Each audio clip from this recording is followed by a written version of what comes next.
it, but we the ones who late. Now family, we the ones who gotta delegate. Get that money in the power, never be fake. Stick to cosign for 3. What did he say? Create jobs, support our own.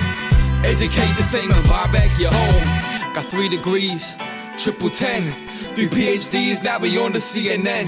DBTV, let's talk about negligence. Ignorance is bliss, but we can turn it to intelligence. Believe none of what you hear, half of what you see. Let's break it down here on Dr. Boy's TV. Here we are.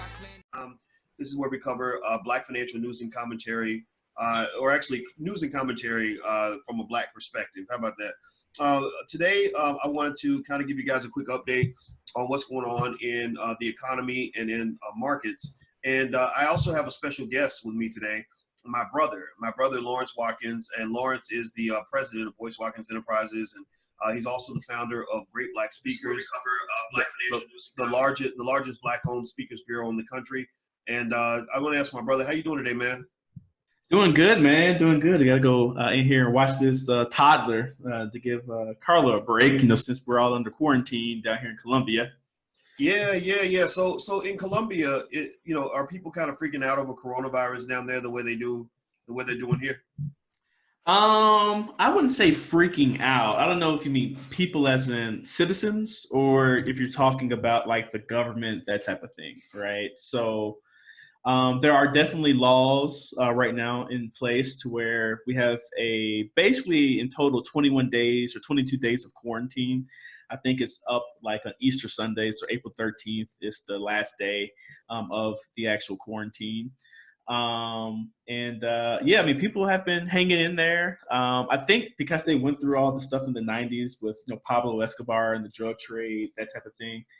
I think there's more of a resilience in regards to people kind of banding together and needing that community type of feel to like get through, what they perceive as national crises. So because of that, you haven't heard too much complaining.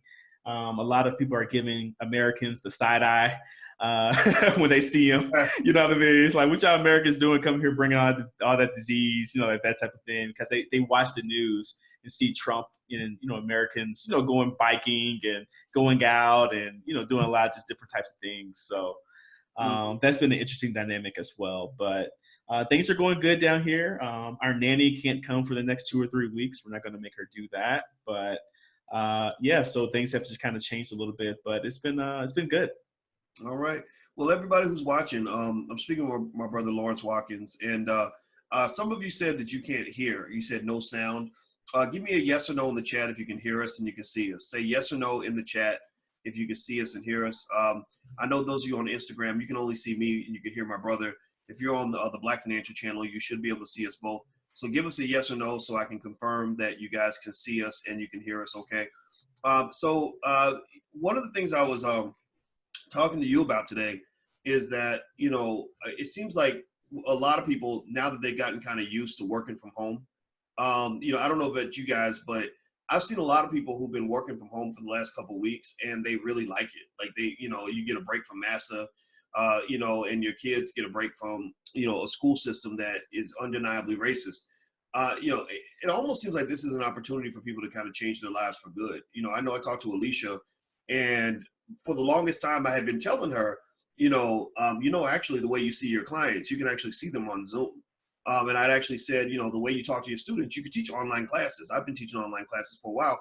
And I think that the switching costs are very high. It's very hard to get people to switch on their own.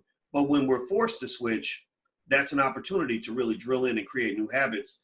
And so Alicia came to me yesterday and she said, Boyce, she said, I love this. I love seeing my clients on Zoom. I said, yeah, I knew you were going to love it. I've been telling you that for years, but it was like, because she was forced to do it. Like now she's saying, I don't want to go back to work. Like I'm going to teach my classes online. I'm going to see my clients online. Do you think a lot of people are going through that transformation process right now? Yeah, I think a lot of people are just questioning everything. I like a post that Julian Gordon posted a while back. It was like a picture of the Nintendo, like the original Nintendo Entertainment System, with like an arrow pointing down to the reset button. And, and that's what's really happening to the world right now, in our opinion, right? It's like the world is resetting. all these things, all these systems that we thought that we needed, we find out that we really don't need. But then we also find out, who is truly valuable to society in terms of its basic, making things work out, right? But during that reset process, or during this reset process, I think that a lot of people are just questioning everything in regards to how their lives are structured. And two of those biggest questions is, what am I going to do for work? Do I actually need to go in every day to an office to be productive and get work done? And then secondly is, do I need to send my kids to school every day? Because if, this quarantine goes on to, let's say, 6 weeks, like Bill Gates is saying, or Bill Gates thinks that we need to do as a society, during those 6 weeks, are we going to reconsider and reevaluate, sending our kids, especially if you're Black, to these, white institutions to indoctrinate them on the general societal ways of thinking that America holds versus what's best for our family and our family structures. So I think this is going to be interesting in regards to work, and also, with children as well. Well, I see evolution of me Black is saying, I love homeschooling. I started before Corona.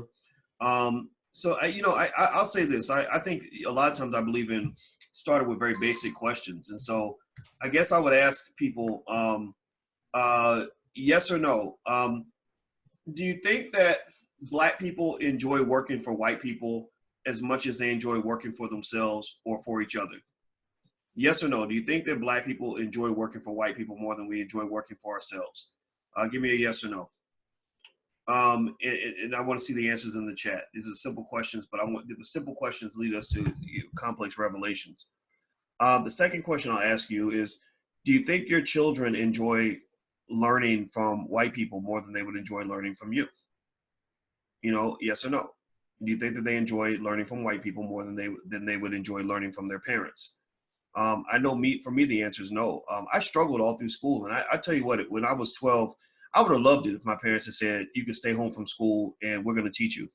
That would have just been awesome. You get more, parental bonding time, instead of doing what we do now, which is not natural, which is, I've never thought it was natural for a parent to spend 12 hours a day away from their child.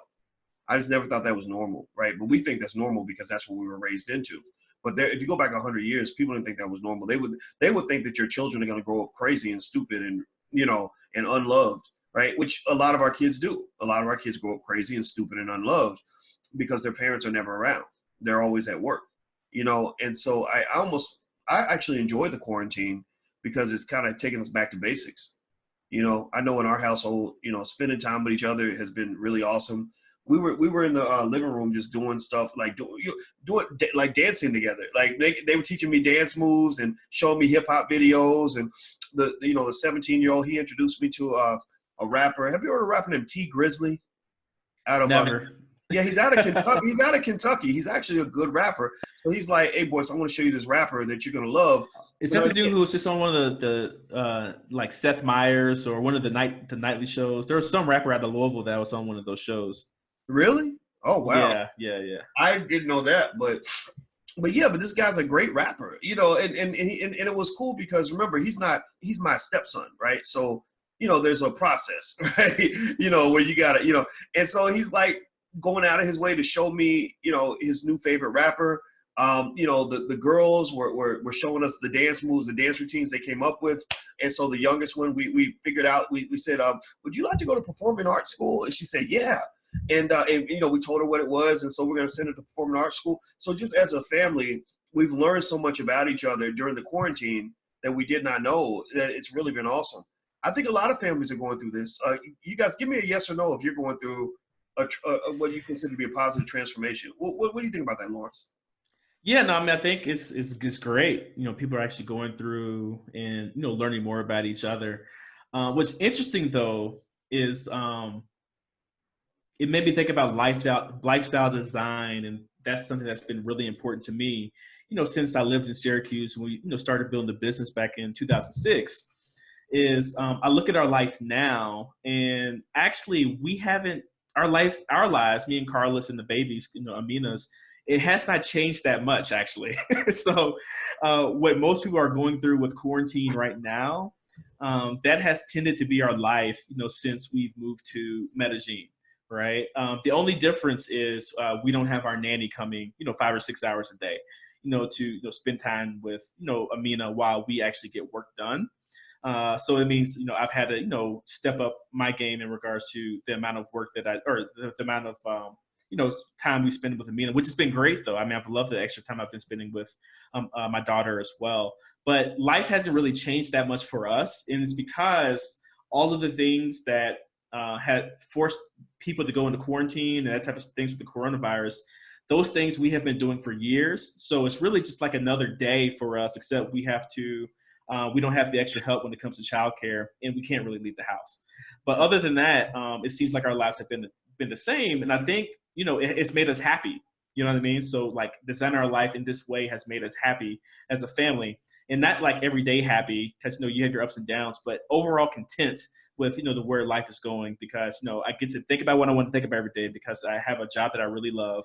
I get to work from home or work from my office if I want to because I have a WeWork subscription, and then I get to see my family all day.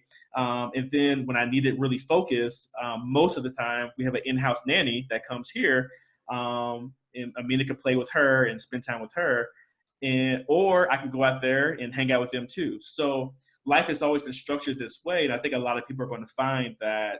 A lot of people are going to find that they're going to like this way of life too, and a lot of people aren't going to go back to the old way of doing things. Yeah, I agree with you. And by the way, I'm looking at some of the comments here on Instagram. My Instagram is The Real Boyce Watkins, and also follow the Black Financial Channel on Instagram too. Let's see here. Saving Private Writing says homeschooling network will be a major plus. Yeah, we're working on helping people to come together on that. On Black Movie Night, we're actually showing. It's going to be April 2nd at 8 p.m. It's totally free. We're going to screen a film that we made a couple years ago called Raising a Black Scholar. And Tierra K.J. Williams is the director. She's going to join us along with Noma Langan Mushali Moses, Amani Walker, and Roosevelt Mitchell III. And the whole film is all about homeschooling and the homeschooling movement that was already taking place in the Black community. When even before Corona, there were lots of Black parents who said, I'm not letting my child be exposed to a racist educational system anymore. I'm going to get them out by any means necessary. And so for those of you who are trying to figure out a solution or figure out a way, it's really two things you got to figure out. One, how do you make sure your child is learning when they're at home? And then two, how do you make enough money so that you can stay home with them? That's, if you solve those two problems, you're good. And, so basically, this film kind of covers a lot of that. And so if you want to join us on Black Movie Night, you can go to blackmovienight.net. That's blackmovienight.net. Now, a couple thousand of you have already registered for Black Movie Night. I want you guys to know this. Only 1,000 people can fit into the webinar, to see the film, inside the theater, if you will.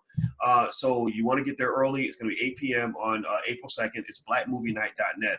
Hit the thumbs up button, by the way. Please hit the thumbs up button. So some of the comments I'm looking at here on Instagram say that, let's see, here we go. Nichelle K says, I love this quality time with my little one. Let's see, Jay Rockstar says, we don't want to send our son back to school. Okay, Curly says, but I had got something to say. Okay. I don't know what that means, but okay. Evolution of Me Black says, no possibility of bullying, breaking my child's self-esteem. Yeah, that's a big one. And remember that, the child's bully isn't just another kid. The bully is white supremacy itself.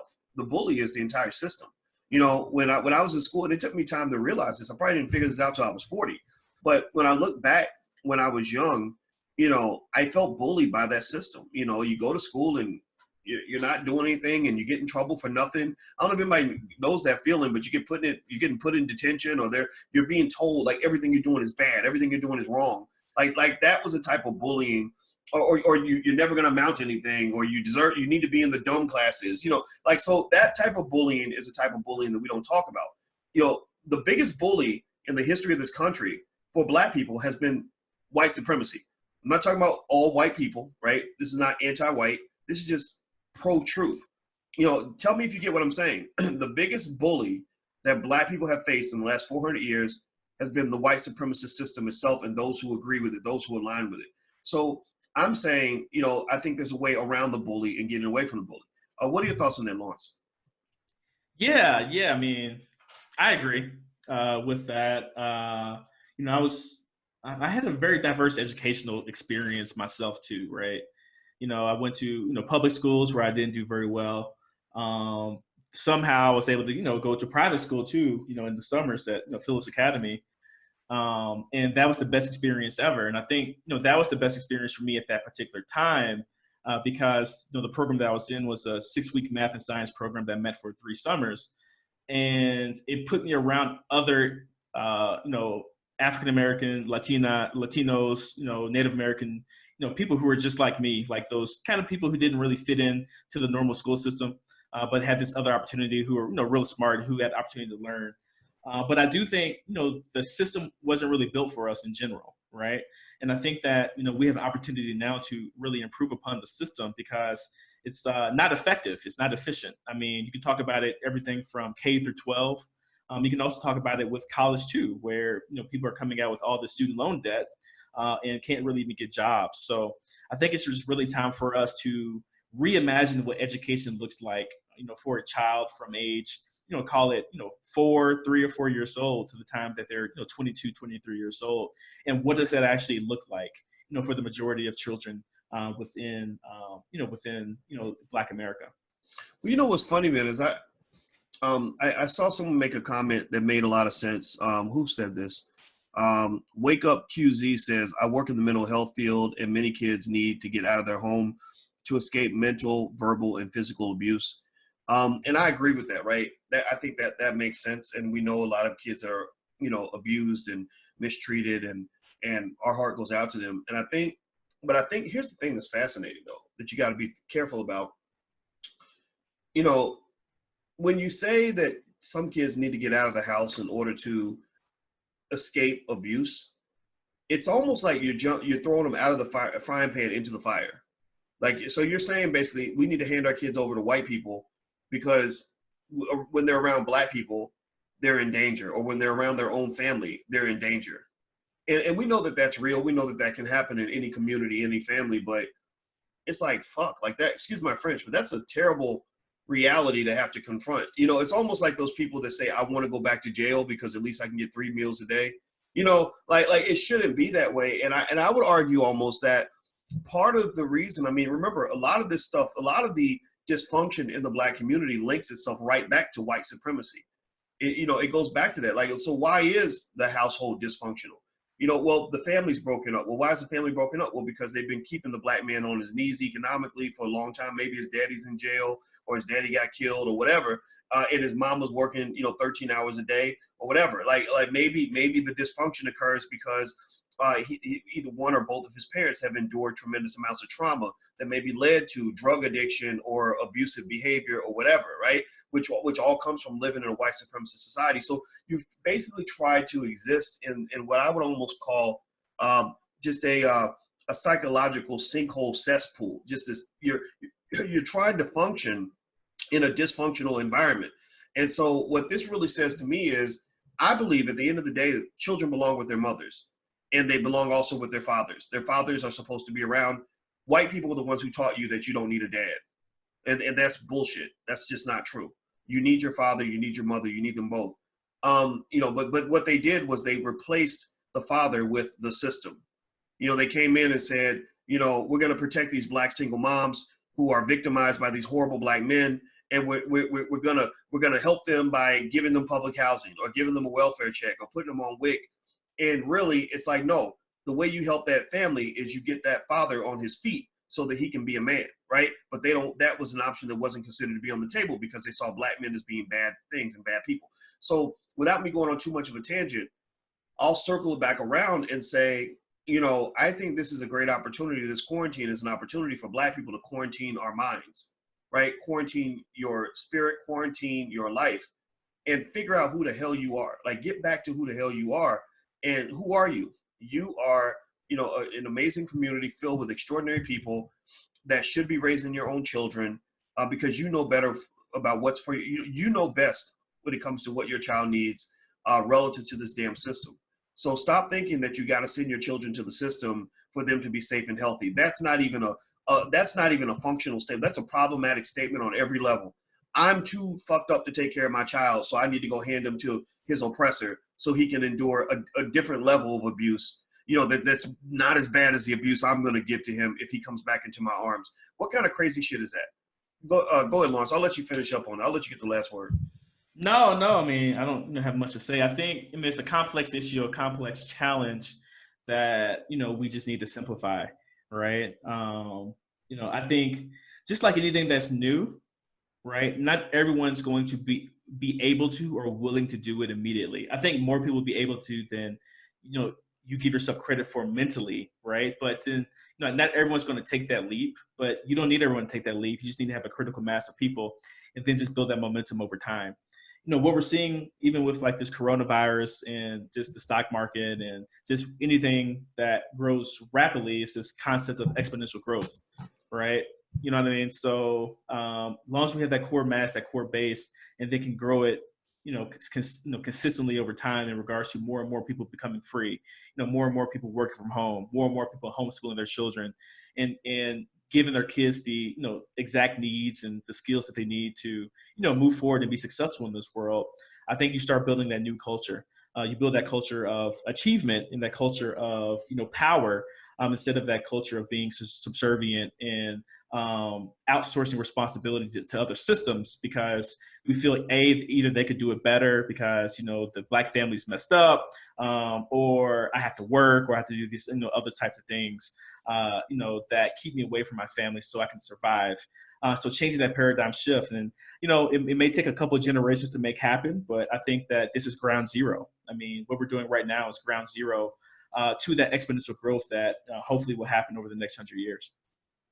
Man, you and I this morning were talking about ownership and why ownership has to be important for Black people. And I was thinking, like, what does ownership mean? It's not just owning buildings or owning, assets. Ownership to me means, remember when Jay-Z had the takeover? H to the ISO. Like, I think we just need to have a takeover, like a takeover of every aspect of our lives.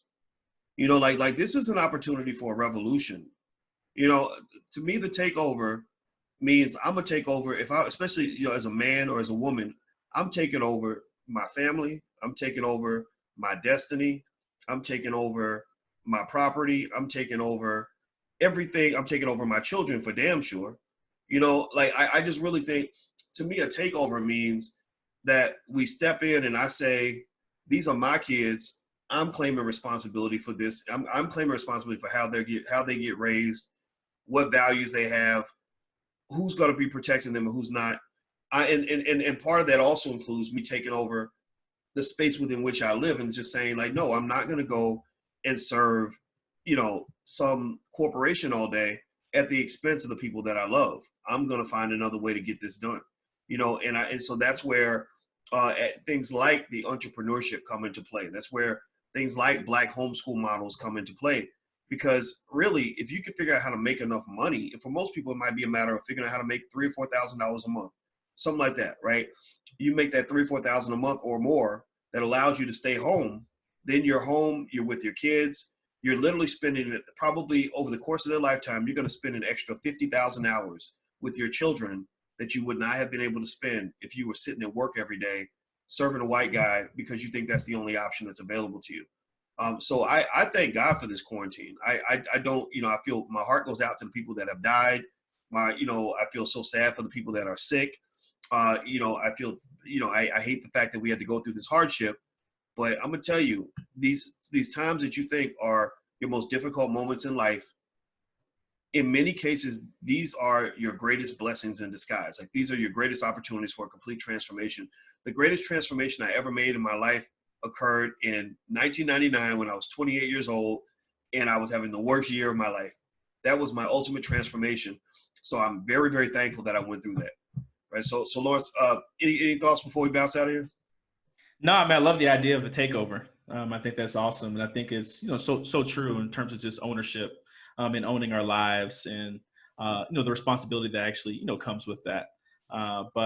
Yeah, I mean, this is a wake up call. What's going on with Corona and everything to America in general, but then Black America, more specifically, because that's the audience that we care about.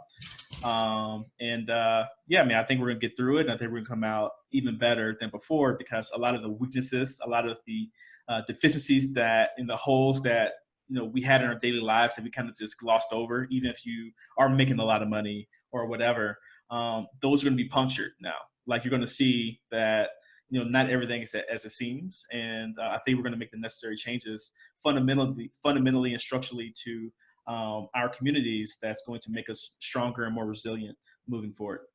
Right on, right on. All right, everybody. This is my brother Lawrence Watkins. He runs Great Black Speakers, and your program that you and Al teach is Black Experts Empire. Is that right? Yeah. BlackExpertsEmpire.com. So what we do is help individuals transform their knowledge into purpose, power, and profits. So we help professionals to leverage their experience and expertise to create a stable, consistent, and significant source of revenue while doing what they love.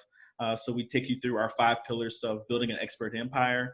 And so if you ever wanted to work from home and you wanted to know about how to do that, we have the program that meets every Monday night. Plus we have live events and other things that go on that's a part of that offer as well, to teach you how to transform your expertise and experience into profits and doing what you love. All right. So that's blackexpertsempire.com, experts with an S, blackexpertsempire.com. If you want to figure out how to make money from your expertise, maybe you're making that transition, you may want to check out blackexpertsempire.com. We actually have people on the line at the Black Business School that can talk to you right now about your educational needs. Everybody who isn't in the Black Business School should go take a look. We have everything that fits all kinds of options that fit every budget, including the budget of free.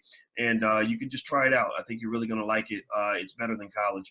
And Natural Nivea says she's in tears. I'm in tears listening to this. Thank you so much, Doc. Please keep this live up. Well, I love, I'm gonna tell you the best thing about doing this job. I have people that ask me all the time, like, why do you go live all the time and stuff like that?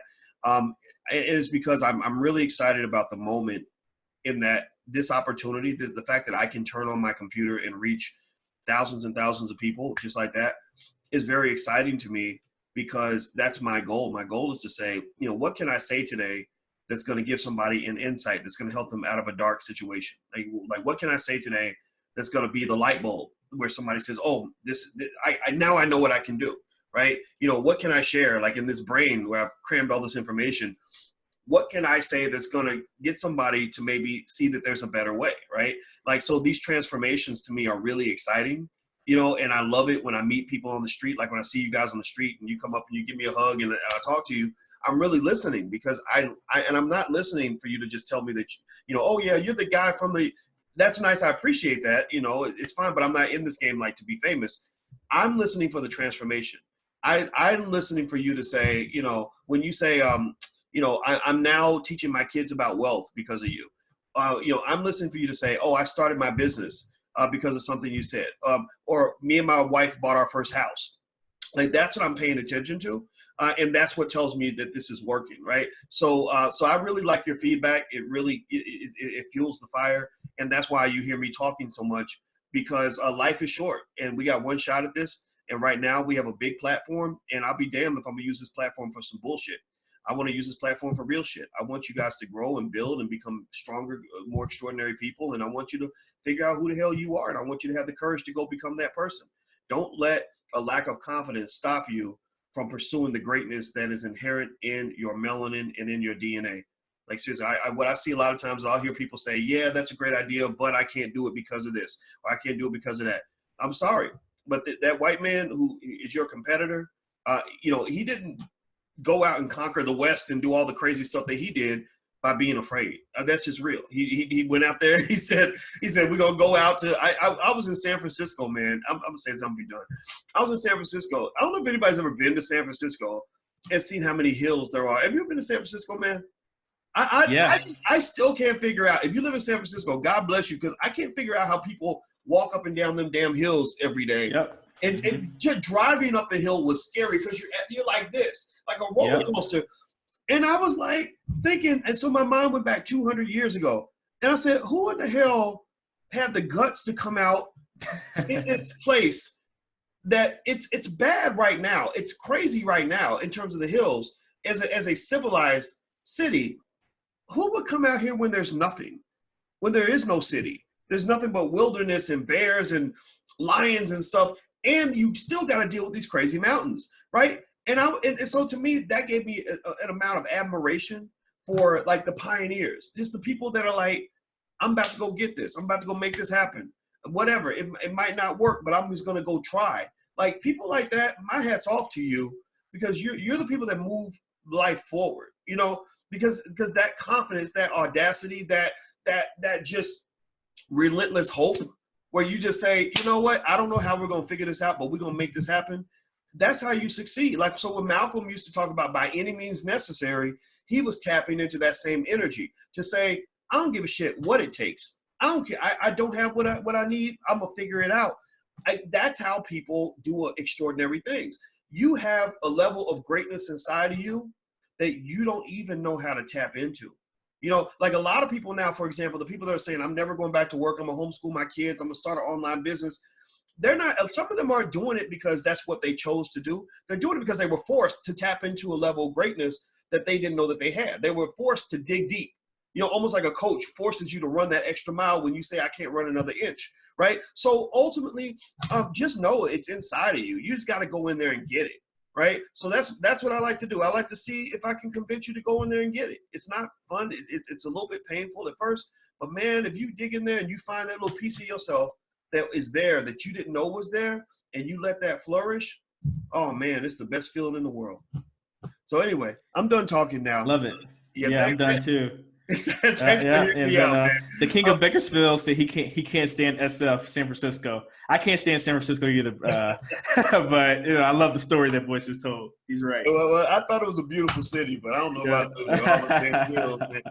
now Oakland, that's my city. I got mad love for y'all folks in Oakland. I was out there a month ago, man. I can't wait to go back.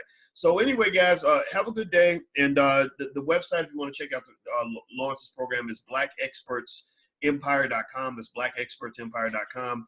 And also blackmovienight.net. Blackmovienight.net is when we're having Black Movie Night on April 2nd. It's totally free, so feel free to check it out, blackmovienight.net. Hit the thumbs up button, hit the share button, hit the subscribe button before you go. And thanks for hanging out with us this morning. It was a lot of fun. See you soon. Take care. See you later, Lawrence. All right. Peace.